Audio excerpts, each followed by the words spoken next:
Hello, good morning, students. Today in 12th class physics, we are starting a new topic, astronomical telescope.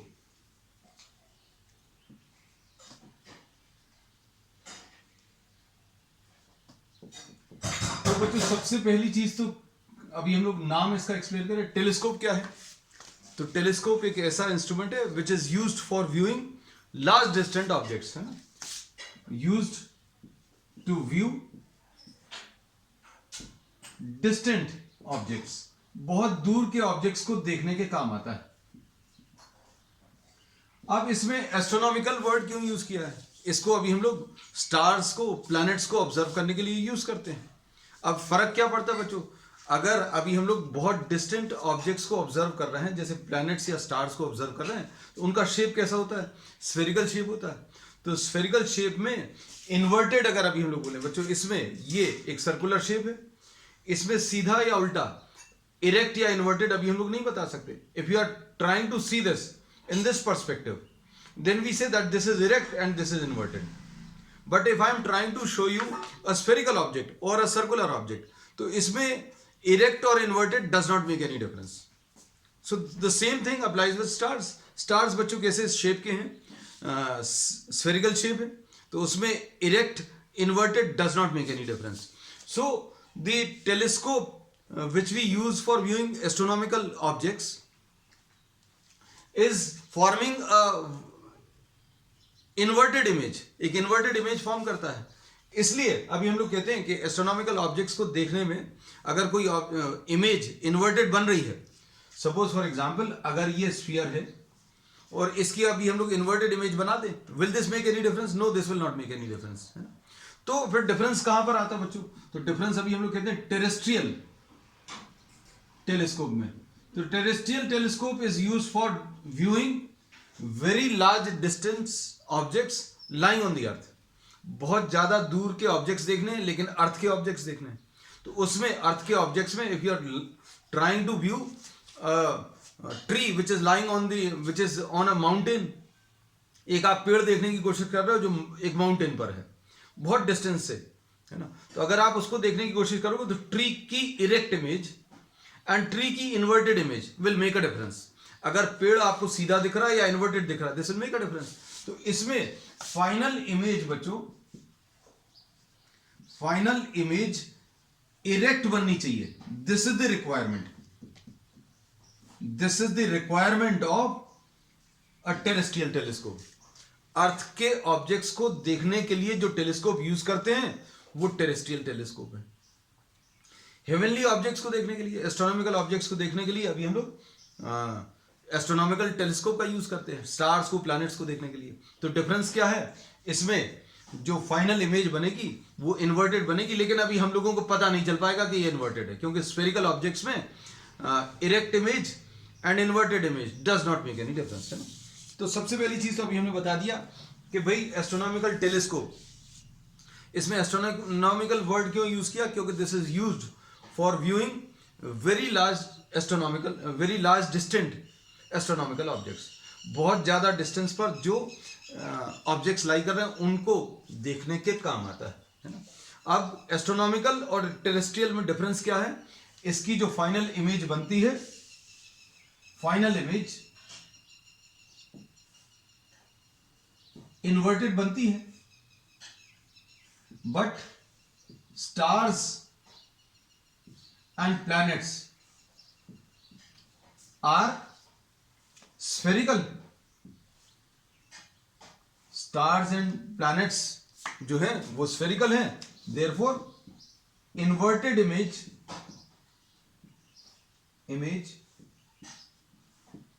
Does not make a difference. बहुत ज्यादा difference आपको नहीं मिलेगा erect और inverted में, है ना।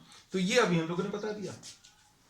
अब इसके बाद बच्चों नेक्स्ट कॉन्सेप्ट पर आते हैं। तो टेलीस्कोप अभी हमने बता दिया, टेलीस्कोप एक ऐसा इंस्ट्रूमेंट है which is use for viewing very large distant objects, और वेरी लार्ज डिस्टेंट ऑब्जेक्ट्स में भी एस्ट्रोनॉमिकल ऑब्जेक्ट्स को देखने के काम आता है। एस्ट्रोनॉमिकल ऑब्जेक्ट्स स्फेरिकल शेप के होते हैं, तो इरेक्ट और इन्वर्टेड इमेज में कोई डिफरेंस नहीं आएगी, इसलिए अभी हम लोग इन्वर्टेड इमेज आने पर भी काम चल जाएगा हमारा, है ना। फिर उसके बाद नेक्स्ट कॉन्सेप्ट है टेलीस्कोप और माइक्रोस्कोप में डिफरेंस। तो टेलीस्कोप और माइक्रोस्कोप में फोकल लेंथ के अलावा और क्या डिफरेंसेस हैं वो अभी हम लोग इनिशियली डिस्कस कर लें। तो microscope is use for viewing very small objects, और उनको अभी हम लोग मैग्नीफाई करते हैं। बहुत छोटे ऑब्जेक्ट्स की हम लोग इमेज बड़ी करते हैं, और इमेज बड़ी करके उसका विजुअल एंगल अभी हम लोग इंक्रीज करते हैं। लेकिन यहां पर क्या है, एस्ट्रोनॉमिकल टेलीस्कोप में हम लोग जो चीजें देख रहे हैं, जो ऑब्जेक्ट्स अभी हम लोग व्यू कर रहे हैं, those are already very large. Some may be having sizes of thousands and lakhs of kilometres. जो प्लैनेट्स अभी हम लोग देख रहे हैं उनके साइजेस जो है बच्चों ऑलरेडी किलोमीटर्स में है, बहुत बड़े ऑब्जेक्ट्स हैं। उनको मैग्नीफाई नहीं कर पाएंगे। हम लोग क्या करेंगे बच्चों, उनको मैग्नीफाई नहीं कर पाएंगे। अभी हम लोग कहते हैं if you try to see the moon appears to be of the small size, but the size is very large, बहुत बड़ा है, तो उसको आप मैग्नीफाई नहीं कर पाएंगे। आप क्या करोगे बच्चों, उसका एक इमेज जो है, एक डिमिनिश्ड इमेज आंख के पास में बना लेंगे। And what you are trying to do, you are trying to increase the visual angle. तो इसमें अभी हम लोग ये कहते हैं कि टेलीस्कोप क्या करता है, it forms the final image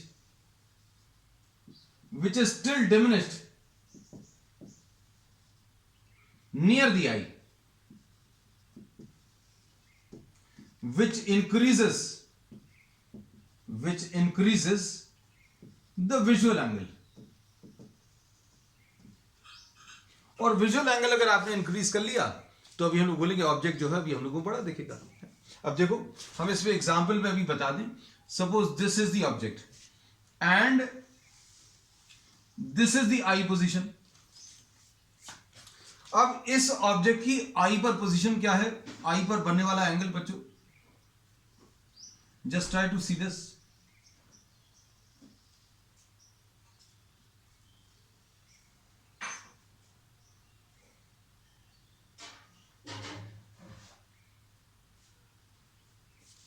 The angle formed is very small, so the object appears to be small।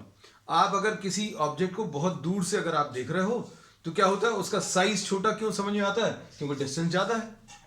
अभी हम लोग देखें, अगर आप किसी बहुत ऊंची बिल्डिंग से किसी दूसरी बिल्डिंग को देखें, या बहुत लार्ज डिस्टेंस से अगर ट्री को देखें, तो ट्रीज में appear of the size of leaves, सिर्फ हरा हरा दिखता है, ट्रीज के साइज ही नहीं दिखते। रीजन क्या है, क्योंकि डिस्टेंस बहुत ज्यादा होने की वजह से एंगल सबटेंडेड जो है बहुत छोटा है। तो विजुअल एंगल की वजह से ही ऑब्जेक्ट्स का साइज अभी हम लोग समझ में आता है। अब हम लोग क्या कर रहे हैं, किसी तरीके से इसकी एक इमेज बना लें, आंख के पास में बना लें। We are trying to form a image of this object near to the eye. तो ये देखो, ये बच्चों आई की पोजीशन है। ये अभी हम लोगों ने क्या किया, ये एक इमेज बना ली। ये इमेज कैसी है, ये ऑब्जेक्ट का साइज है और ये इमेज की साइज बच्चों छोटी है, डिमिनिश है, लेकिन ये आई के बहुत पास में है। तो क्या होगा, इसका एंगल जो है बच्चों पहले से बढ़ा जाएगा। So we say that this is the case. ये अभी तक एंगल ऐसा कुछ आ रहा था, अब हम लोगों ने क्या किया, एक छोटी सी इमेज आंख के पास में बना ली, लेकिन इसका angle, the angle subtended by the final image at the I increases, therefore what happens, the object appears to be larger। तो अभी हम लोग क्या करते हैं, मून को अगर आप देख रहे हो या प्लैनेट्स को अगर आप देख रहे हो, तो पॉइंट जैसे कुछ प्लैनेट्स जो है बच्चों पॉइंट जैसे समझ में आते हैं। और अब आप क्या करोगे, टेलीस्कोप की मदद से उसको बड़ा नहीं कर पाओगे। क्यों नहीं बड़ा कर पाओगे, क्योंकि ऑलरेडी उनके साइज जो है बहुत बड़े हैं। तो अब आप क्या कर रहे हो, उसकी फाइनल इमेज आपने क्या किया, आंख के पास में बना ली। तो वो इमेज कैसी रहेगी, वो अभी भी डिमिनिश्ड रहेगी, क्योंकि जिस ऑब्जेक्ट का साइज थाउजेंड्स ऑफ किलोमीटर्स है, उनको बड़ा करना किसी इंस्ट्रूमेंट की मदद से पॉसिबल नहीं है। तो वो बड़े दिखते हैं, क्यों दिखते हैं, क्योंकि उनकी एक डिमिनिश्ड इमेज आपने कहां पर बना ली, you are forming a diminished image near the eye. So you are forming the diminished image near the eye, due to which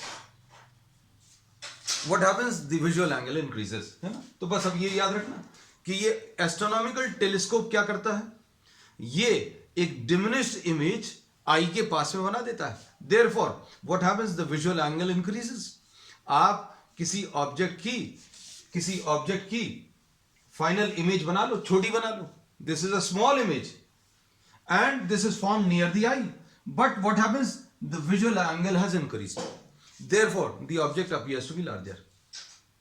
microscope में क्या होता था? ऑब्जेक्ट बहुत छोटा था, object was very small, it was enlarged, it was magnified actually. Magnify करके अभी हम लोगों ने क्या किया? उसका विजुअल एंगल इंक्रीज किया. यहां पर क्या है? ऑब्जेक्ट ऑलरेडी बड़ा है, ऑब्जेक्ट ऑलरेडी बड़ा है, हम लोगों ने क्या किया? उसकी इमेज बनाई. और इमेज को तो अभी हम लोग बड़ा नहीं कर पाएंगे ऑब्जेक्ट से, तो अभी हम लोगों ने क्या किया?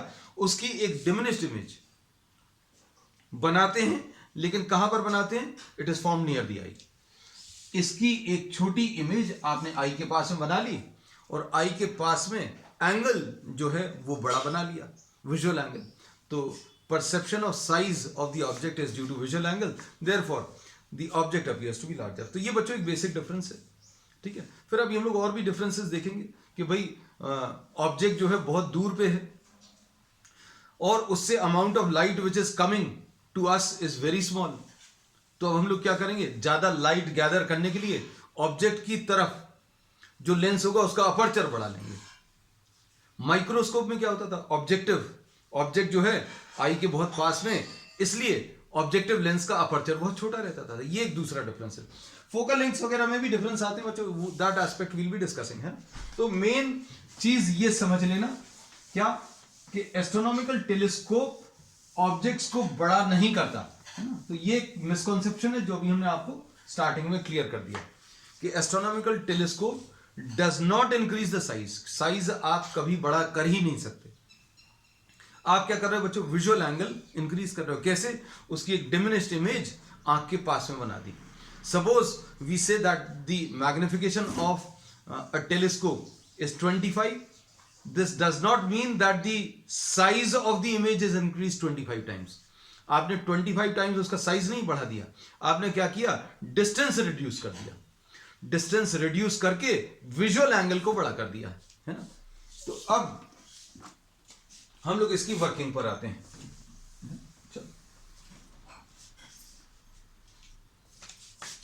डायग्राम बच्चों अच्छे से बना लेना.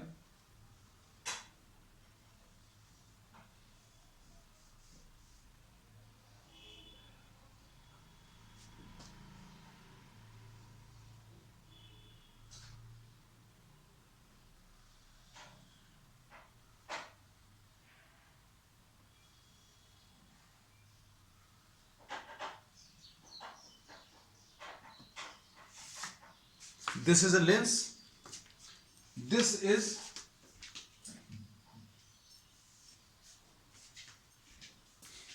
is a convex lens which faces the object. Object बच्चों large distance पर है, infinity पर है. And here you are having a large aperture lens. And this lens which faces towards the object is termed as objective lens. इसको अभी हम लोग objective lens बोलते हैं. इसको अभी हम लोगों ने L1 नाम दे दिया. अब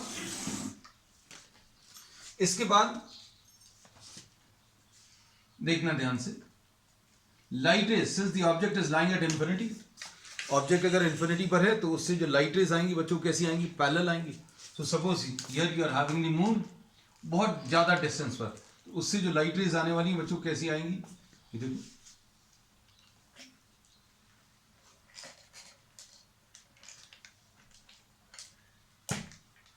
light ray which passes through the optical center goes undeviated.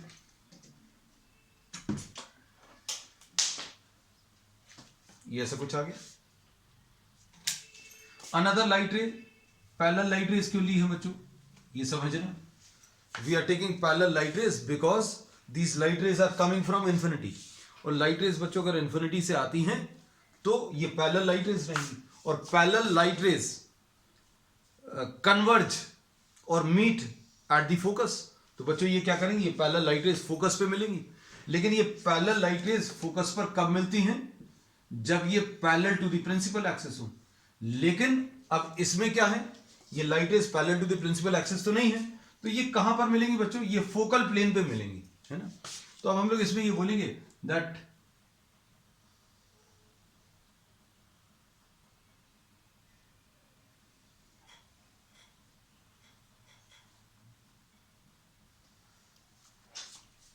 So these meet at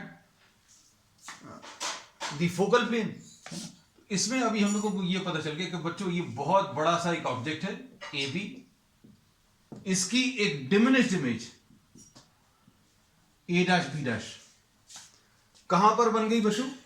on the focus of the objective. तो इस पॉइंट के दो नाम हैं, इस पॉइंट के दो नाम हैं, क्योंकि ये पॉइंट जो है ये फोकस है, focus of the objective lens, और दूसरा ए बी की इमेज बन रही है, तो ये ए डैश बी डैश, इस पॉइंट का नाम बी डैश भी है. तो ये ऑब्जेक्टिव लेंस जो है बच्चों, this is of large aperture. ये अभी हम लोगों ने शुरू में डिस्कस कर लिया. रीजन क्या है लार्ज अपर्चर का?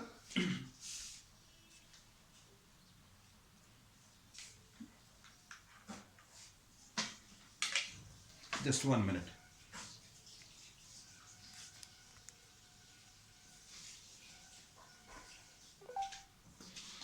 लार्ज अपर्चर क्यों लेते हैं अभी हम लोग? ऑब्जेक्टिव लेंस लार्ज अपर्चर का क्यों लेते हैं? Because the object which you are trying to view is lying at very large distance, तो उससे amount of light which is coming is very less.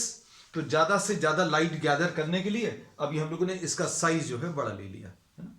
अब इसका इस लेंस के बारे में अभी हम लोगों ने क्या क्या बता दिया. ये कॉन्वेक्स लेंस है, लार्ज अपर्चर है एंड लार्ज फोकल लेंथ. बच्चों ये चीजें नोट कर लेना, क्योंकि ये सब कुछ अभी हम रब कर देंगे नीचे वाला पोर्शन. अब ये अभी हम लोगों ने प्रिंसिपल्स में आपको शुरू से सिखाया है कि फर्स्ट लेंस जो इमेज फॉर्म करेगा, that will act as a virtual object for the second lens.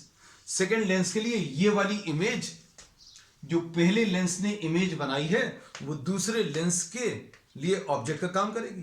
And the adjustment is done such that this image is formed inside the focus, inside the focus of the second lens. मतलब अभी हम लोग जो लेने वाले हैं बच्चों, eyepiece lens का फोकस यहां कहीं पर, ये आईपीस लेंस आ गया, इसको L2 नाम दे दिया, ये आईपीस है. आईपीस को अभी हम लोग ऑक्यूलर भी बोलते हैं. This is of small aperture and small focal length. जो जो चीजें बच्चों काम की लगे वो नोट करते जाना, because I will be rubbing this part, because I will be using this space. नीचे वाला स्पेस बच्चों अभी हम लोग यूज करेंगे. तो अब हम लोगों ने इसमें क्या बता दिया कि लाइट रेज पैरेलल आ रही हैं, because the object is lying at infinity. Infinity से जो लाइट रेज आएंगी वो पैरेलल रहेंगी. And these will meet at a point which lies on the focal plane. तो ये यहां कहीं पर मिल रही है. अगर ये ए है तो ए से ये लाइट रेज आई है, यहां कहीं पर मिल रही, तो ये ए डैश आ गया. तो ए डैश बी डैश जो इमेज बनी है बच्चों, A dash B dash is the inverted and highly diminished image. highly diminished image क्यों बोल रहे हैं बच्चों? ध्यान से सुनना, क्योंकि size of the object is very very large. जो मून अभी आप देख रहे हो या कोई प्लैनेट अगर आप देख रहे हो, उसका साइज ऑलरेडी बहुत बड़ा है. और अभी हम लोग जो इमेज इसकी फॉर्म करेंगे वो हाईली डिमिनिश्ड है. So this is a highly diminished image. अब क्या हुआ, ये पहले लेंस ने जो इमेज बनाई है वो दूसरे लेंस के फोकस के अंदर लाई कर रही है. अब ये क्या काम करेगा बच्चों? ये तो अभी हम लोगों ने सिंपल माइक्रोस्कोप इसलिए बोलते बहुत इंपॉर्टेंट है. आप सिंपल माइक्रोस्कोप फिर से देखना है ना, क्योंकि और जिन लोगों ने नहीं देखा वो जरूर देखना, उसके बाद ये एस्ट्रोनॉमिकल टेलीस्कोप बहुत अच्छे से क्लियर होगा. The second lens always acts as a simple microscope. और सिंपल माइक्रोस्कोप का बेसिक प्रिंसिपल क्या है कि when the object is placed between optical center and the focus, then this will be forming what? Erect and magnified image. Erect मतलब जैसा ये है बिल्कुल वैसा ही बना देगा इमेज, और मैग्निफाइड इमेज बना देगा और वर्चुअल बनाएगा, है ना. तो अब देखो इसका इमेज फॉर्मेशन बच्चों, जितना डिस्टेंस ये है उतने ही डिस्टेंस पर आप ये फोकस ले लो आईपीस का. अब light ray parallel to the principal axis ये आ गई, और After refraction, what will happen? After refraction, this will pass through the focus.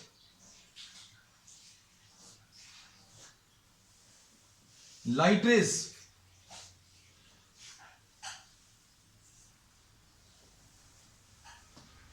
do not converge, but these are actually diverging.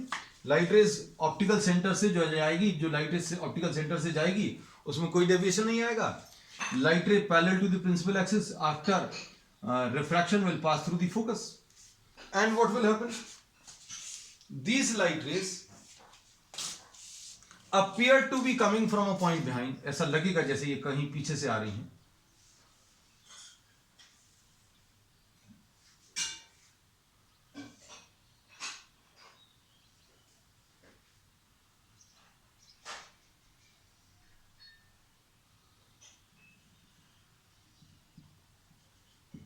And this forms what? A inverted. इसके हिसाब से erect रहेगा, मतलब जैसा था वैसे ही बना दिया. फाइनल इमेज लेकिन इन्वर्टेड है ना. तो this forms what? This forms a virtual and magnified image A double dash and B double dash. ठीक है. तो बच्चों अब ये वाला पार्ट जैसा अभी हमने बोला था, you can just take a screenshot if in case you have not noted down, है ना. तो ये ऑब्जेक्टिव लेंस है. This is of large focal length and large aperture. ज्यादा अपर्चर क्यों है? क्योंकि ऑब्जेक्ट्स जो हैं वो बहुत ज्यादा डिस्टेंस पर हैं और उनसे जो अमाउंट ऑफ लाइट आ रही है वो बहुत कम है. तो ज्यादा से ज्यादा लाइट गैदर करने के लिए अभी हम लोग क्या करते हैं, इसका साइज बड़ा ले लिया. ठीक. पहली चीज large aperture and large focal length. ये क्या है? This is the eyepiece lens and this is of small aperture. Size इसका छोटा है एंड स्मॉल फोकल लेंथ. अब इसमें इसकी जो भी इमेज बनेगी वो पूरी की पूरी लाइट अच्छे से गैदर कर सके, बच्चों अच्छे से गैदर कर सके, इसलिए इसको छोटा रखा है. बहुत ज्यादा अमाउंट में लाइट अंदर आ सके इसलिए इसका साइज बड़ा लिया. इसका साइज अभी हम लोगों ने छोटा लिया है क्योंकि आई की पोजीशन बच्चों यहां कहीं पर है. This is the position of the आई.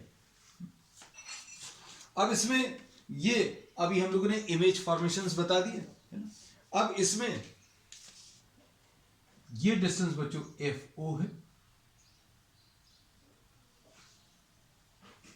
और इसका ये जो डिस्टेंस है ये UE है. पहले की तरह पहले लेंस ने पैरेलल लाइट रेस को कहां पर मिलाया? फोकल प्लेन पर, focal plane of the objective lens. और इसने सेकेंड लेंस ने इसकी final image A double dash B double dash पर बनाई क्योंकि पहले लेंस की जो इमेज है वो दूसरे लेंस के फोकस के अंदर, मतलब इसका फोकस यहां कहीं पर है FE, इसके अंदर लाई कर रहा है. So this will be forming what? A virtual. This forms a virtual and magnified, virtual erect and magnified image. ये जो आईपीस है ये एक सिंपल माइक्रोस्कोप की तरह काम करेगा. चलो अब इसके बाद आ जाते हैं नेक्स्ट. इस इमेज के बारे में क्या कह सकते हैं? A double dash real, inverted and diminished. इसको यहां कहीं पर लिख देना बच्चों नीचे.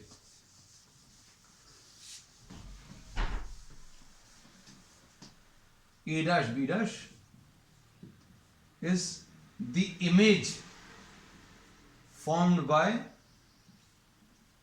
L1, real, inverted and diminished image. फिर A double dash B double dash, this is the image formed by L2, which is what? Virtual, erect and magnified.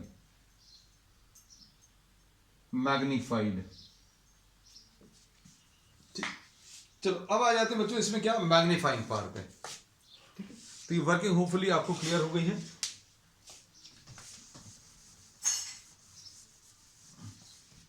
Light rays में एरोज भी मार्क कर दें.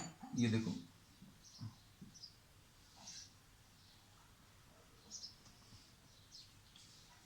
उसमें मार्क्ड है already कि light rays are moving towards the right side. अब magnifying power क्या है?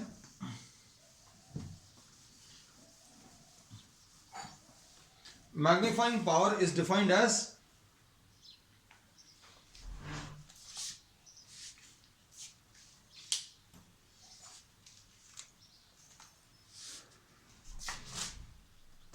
magnifying power M, it is the ratio of the angle subtended by the final image at I upon the angle subtended by the object at the eye। इसमें microscope के जैसे अभी हम लोग बोलने वाले नहीं है कि when this is placed at capital D। अभी माइक्रोस्कोप में तो ऑब्जेक्ट बहुत पास में रखा हुआ था, it was placed nearly at 25 centimetre, but ये जो ऑब्जेक्ट है this is placed at very large distance, बहुत ज्यादा डिस्टेंस पर रखा हुआ है ना। So we are not writing this as angle subtended by the object at the eye when it is placed at least distance of distinct vision, ऐसा नहीं लिखना है, क्योंकि फाइनल इमेज जो एंगल बना रही है वो देखना है और ऑब्जेक्ट जो एंगल बना रहा है आई पर वो देखना है ना। तो अभी हम लोग बोलते हैं बच्चों ध्यान से सुनना, अगर आपने इंस्ट्रूमेंट का साइज इतना कुछ ले लिया या थोड़ा सा और बड़ा ले लिया, सपोज 5 मीटर्स का अगर आपने इंस्ट्रूमेंट ले लिया, तो angle subtended by the object, object बच्चों मून है, जैसे मून कुछ एंगल आई पर बना रहा है, moon is making some angle at the eye, suppose that is named as alpha, है ना। तो अभी हम लोग बोलेंगे ये एंगल जो ऑब्जेक्ट आई पर बना रहा है उसको अभी हम लोग अल्फा मार्क कर देना है। अब इसमें अच्छे से सुनना, ये आई की पोजीशन तो यहां पर है, किसी किसी को ये लग सकता है कि भाई angle subtended by the object at the eye, तो आई यहां पर है, तो यहां पर जो एंगल बनेगा मून का, थोड़ा सा 5 मीटर आगे चले जाओ या 10 मीटर आगे चले जाओ या 100 मीटर आगे चले जाओ, if you are moving forward, अब आप यहां से यहां पर एंगल लेने की जगह यहां पर अगर एंगल ले लोगे तो will this make any difference? No, this will not make any difference. आप खुद सोच कर देखो कि भाई जहां पर आपको मून दिख रहा है, suppose you are seeing moon somewhere in this side, in this direction, and you are measuring the angle, suppose ये एंगल अल्फा आया, सपोज यू मूव फॉरवर्ड, आप इधर 5 मीटर 10 मीटर आगे चले गए, 100 मीटर आगे चले गए, move 10 kilometres, then will the visual angle increase? No, visual angle will not increase। Reason क्या है? क्योंकि this is lying at very large distance, है ना। तो अभी हम लोग बोलेंगे कि आई पर एंगल मार्क करना था, आई की जगह अभी हम लोग ने ऑब्जेक्ट का एंगल यहां कहीं पर मार्क कर दिया, है ना। तो अब हम लोग इसको कैसा लिखेंगे बच्चों? m is equal to what? Beta divided by alpha. Beta is the angle subtended by the final image at the eye. ये फाइनल इमेज आई पर, ये बच्चों आई की पोजीशन है, ये कितना एंगल सबटेंड कर रहा है, इसको अभी हम लोगों ने बीटा बोल दिया। इस पॉइंट को C1 बोल दे रहे हैं, ऑप्टिकल सेंटर, इसको C2 बोल दे रहे हैं, है ना। ये एंगल बीटा है। अब देखना ध्यान से, अगर ये एंगल अल्फा है तो ये वाला एंगल भी बच्चों अल्फा आ जाएगा, ठीक है। अब इसमें सिर्फ आपको जो देखना है वो ये वाला पोर्शन है, देखना ध्यान से, अभी आपको कंफ्यूजन नहीं हो इसलिए अभी हमने आपको इसको अलग बना दिया। ये बीटा है, इस पॉइंट का नाम बच्चों बी डैश और ए डैश है, और इस पॉइंट का नाम C1 है, इस पॉइंट का नाम C2 है, और ये अल्फा है। I would read on this diagram, ये बीटा, ये ए डैश बी डैश, ये अल्फा, और ये पॉइंट C1 है, ये पॉइंट C2 है। सिर्फ आपको चीजें अच्छे से दिख जाएं इसके लिए अभी हम लोगों ने ये ड्रॉ कर दिया। अब इसमें देखो, for very small angles beta can be written equal to tan beta. तो tan बीटा कितना आ जाएगा बच्चों? A dash B dash divided by C2 B dash upon A dash B dash upon C2 B dash. Alpha कितना आ जाएगा? ये आ जाएगा A dash B dash upon C1 B dash, ऐसा कुछ आएगा। अब C1 बी डैश इसमें a dash b dash cancel होगा, c1 b dash upon c2 b dash, c1 b dash upon, तो c1 b डैश अभी हम लोग मालूम है, ध्यान से देखो, c1 b डैश क्या है, fo बच्चों, ये fo है ना, और इसके बाद c2 b डैश बच्चों कितना है, ये ue है। देखो अच्छे से, ये सारी चीजें मांग रहे हैं, c1 b डैश ये वाला डिस्टेंस ये fo है, और c2 b डैश ये वाला डिस्टेंस बच्चों ue है। तो अब हम लोग इसको कैसा लिखेंगे, magnification, this will be equal to c1 b dash को, क्योंकि इंसिडेंट लाइट रे राइट की तरफ ट्रैवल कर रही है, अच्छे सुनना, incident light ray is travelling towards the right side, therefore this right direction will be taken as positive. अब c1 ऑप्टिकल सेंटर से c1 b डैश राइट की तरफ मेजर कर रहे हैं, इसलिए प्लस fo, और c2 b dash optical centre से c2 b डैश, c2 का b डैश से डिस्टेंस ये ue लेफ्ट की तरफ मेजर कर रहा है, तो माइनस ue, तो मैग्निफिकेशन बच्चों कितना आ गया, plus fo upon ue, minus plus fo upon minus ue को अभी हम लोग माइनस fo अपॉन ue लिख दे रहे हैं। अब इसके बाद ये मैग्निफिकेशन का फॉर्मूला आ गया। अब इसमें दो केसेस आते हैं जो अभी हम लोगों ने सिंपल माइक्रोस्कोप में भी डिस्कस किए हैं, कंपाउंड में भी डिस्कस किए हैं, कि भाई आपने क्या किया, बहुत ज़्यादा डिस्टेंस पर जो ऑब्जेक्ट रखा हुआ था उसकी एक इमेज बना ली, इमेज बन गई है, ये इमेज है। अब मैग्निफिकेशन कैसे मिलता है, एंगल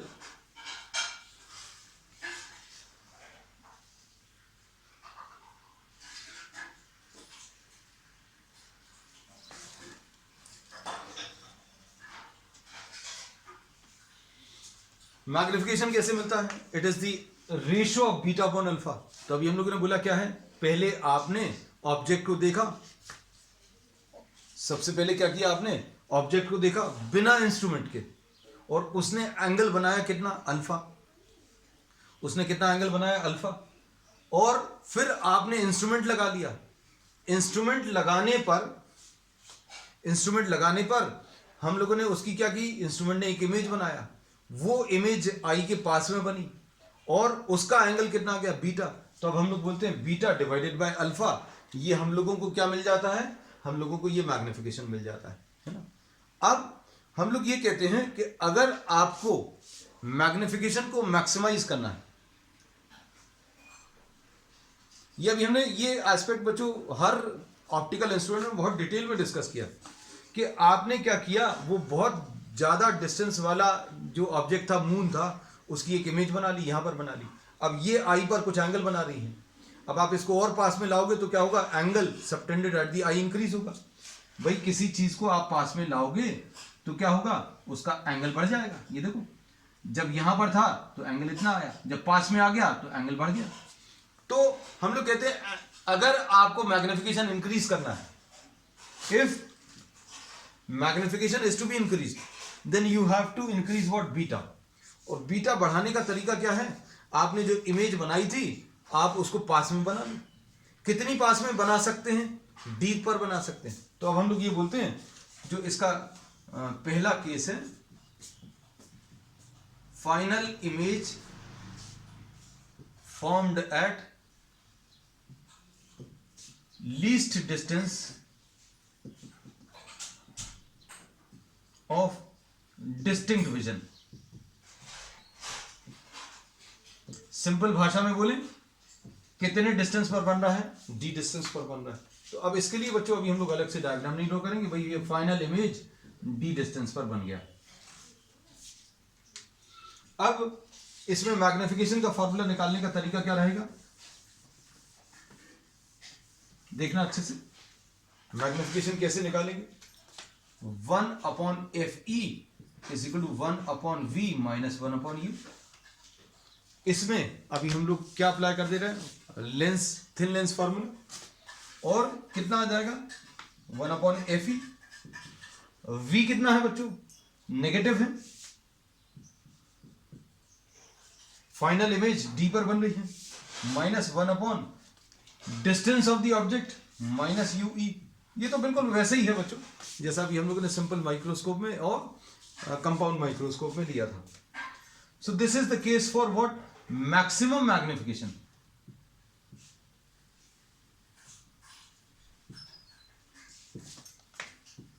और ये कैसा विजन होता है बच्चों? स्ट्रेन्ड विजन होता है.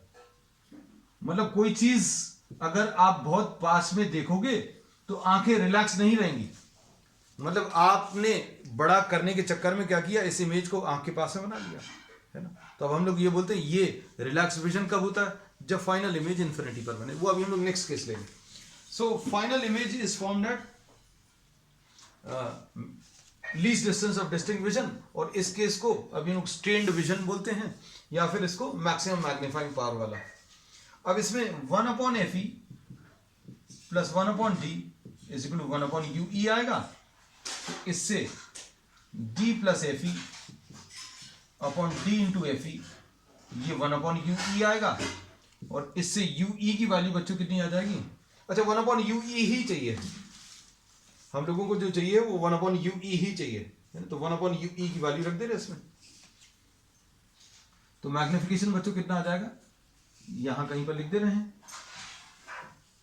Magnification will be equal to minus FO upon UE minus FO 1/UE की value D plus FE upon D into FE. यह आ जाएगा minus FO upon FE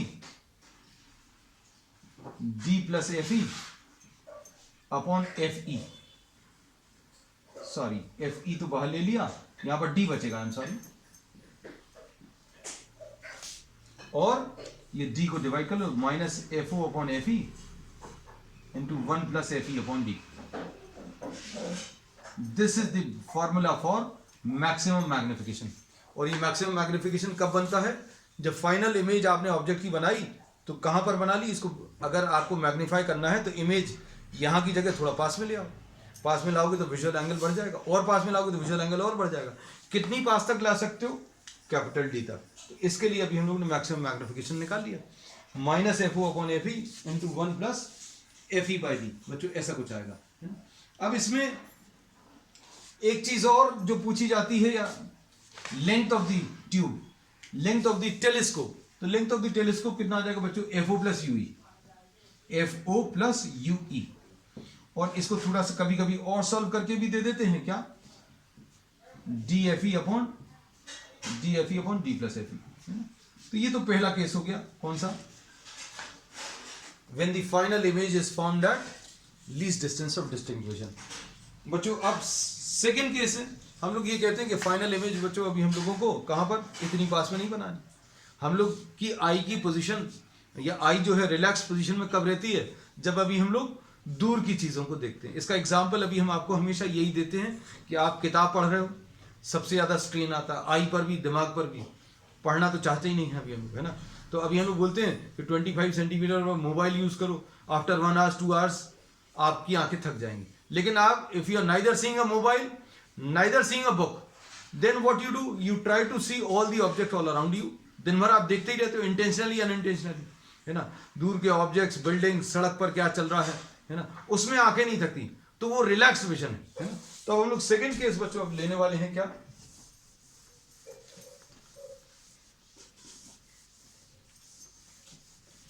relax vision, जिसको नॉर्मल एडजस्टमेंट भी बोलते हैं. ये मैग्निफिकेशन का फॉर्मूला रब नहीं किया क्योंकि ये तो यूज करेंगे. Normal adjustment.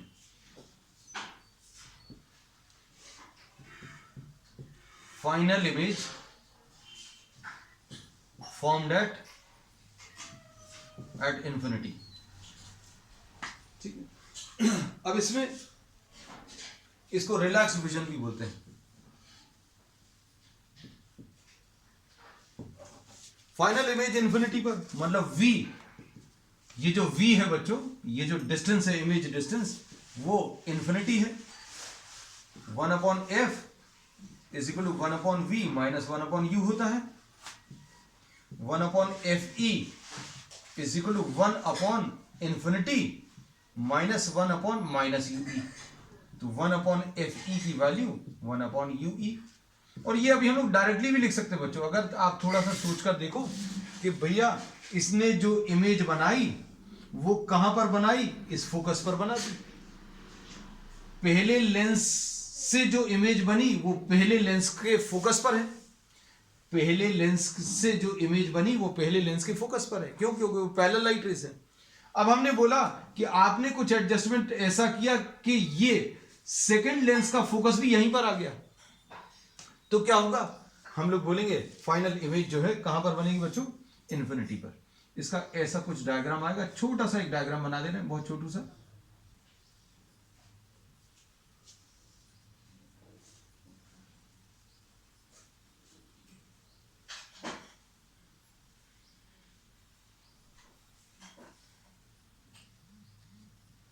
ये ए डैश और बी डैश, इस पॉइंट के अब नाम क्या क्या आ जाएंगे, इस पॉइंट के ये बी डैश रहेगा, यही पॉइंट एफ ओ रहेगा और यही पॉइंट एफ ई रहेगा।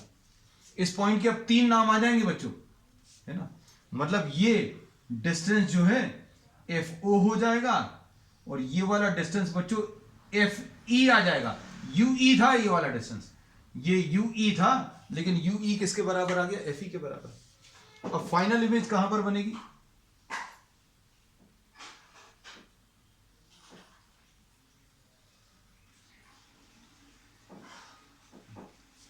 final image will be formed at infinity, ऐसा कुछ। So we have drawn a small diagram for not what normal adjustment, जरूरत नहीं है लेकिन सिर्फ समझाने के लिए अभी हमने बता दिया कि पहले लेंस ने जो इमेज बनाई वो दूसरे के फोकस के ऊपर लाई कर रही है। पहले की जो इमेज बनती है वो पहले के फोकस पे तो होती है, लेकिन अब ये वाला जो पॉइंट है दूसरे लेंस का जो फोकस है वो भी यहां पर आ रहा है, तो ये पॉइंट अब क्या आ जाएगा, एफओबी है, एफओबी है इस पॉइंट का नाम, बी डैश भी है और एफ ई भी है। इस पॉइंट के 3 नाम हो गए। अब देखो, अब इसमें मैग्निफिकेशन कितना आ जाएगा, magnification will be equal to what, -FO/FE। अब इसको देखकर अभी हम लोग कह सकते हैं कि बच्चों मैग्निफिकेशन अगर बढ़ाना है तो आईपीस की फोकल लेंथ कम रखनी है, ऑब्जेक्टिव की फोकल लेंथ बच्चों ज्यादा रखनी है। और ये जो मैग्निफिकेशन आया है this is different from the magnification which we obtain in least distance of distinct vision वाले केस का, है ना। उसमें FO/FE इंटू 1 + FE/D ऐसा कुछ आया था, FO/FE ऐसा कुछ था, है? चलो अब इसके बाद बच्चों अब इसमें देखना फोकल लेंथ किसकी ज्यादा चाहिए, ऑब्जेक्टिव की ज्यादा चाहिए, आईपीस की कम चाहिए। अपर्चर किसका ज्यादा चाहिए, अपर्चर ऑब्जेक्टिव का ज्यादा चाहिए और आईपीस का कम चाहिए, है ना। ठीक है, so this very nearly finishes what the topic astronomical telescope, and we will continue with the same chapter on the next time. That's all for today.